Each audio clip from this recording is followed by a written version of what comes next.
Welcome to Camtasia Studio 7. If you're new to Camtasia Studio and you want to get started quickly, you're in the right place.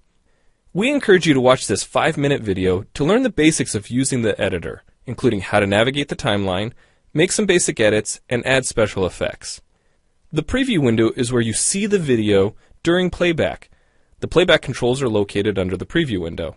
In fact, the video you're watching in the preview window is a sample project playing directly from the timeline you see below. After you watch this video, we hope you take some time to practice what you've learned using the content on the timeline. So let's start with the timeline. This is where you assemble and edit your videos. At the top of the timeline, tick marks represent time in terms of minutes and seconds. When building a video, you'll work in a horizontal manner, beginning from the left and moving sequentially through time towards the right. To make precise cuts and selection, use the zoom slider to magnify the view of the timeline. And when adding elements to your video, such as a call-out or audio clips, these are placed on different tracks. Tracks are created automatically, when you need them, when elements are added to the timeline.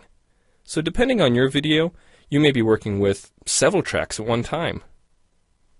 To change the position of an element on the timeline, just drag it. To change the length of an element, drag the edges in either direction. An important part of the timeline is the playhead. The playhead moves the timeline and indicates the current frame displayed in the preview window. To view your video, click play in the preview window. Notice how the video and the timeline's playhead stay in sync? Click anywhere on the timeline and the playhead moves to that point. The green section of the playhead is called the in point. Click and drag the in point to make the beginning of a selection. The red section of the playhead is called the out point. Just click and drag the out point to make the end of a selection. To bring the sections of the playhead back together, double-click the gray playhead. To split a video clip, position the playhead at the desired location and click the split button.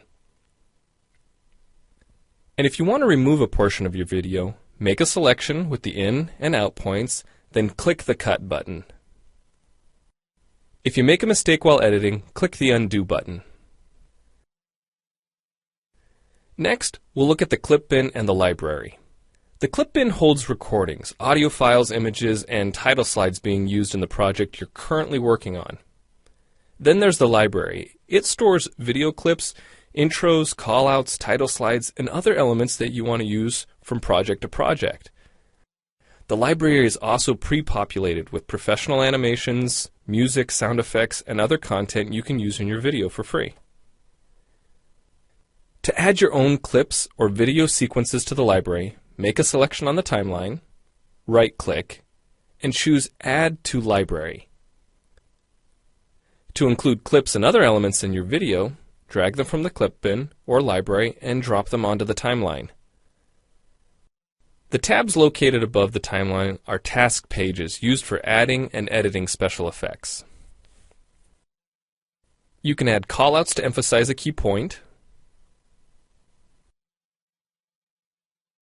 You can insert a transition between clips for a professional look. Apply zoom and pan effects to focus on important details. And draw attention to the cursor by changing the color, size, and more.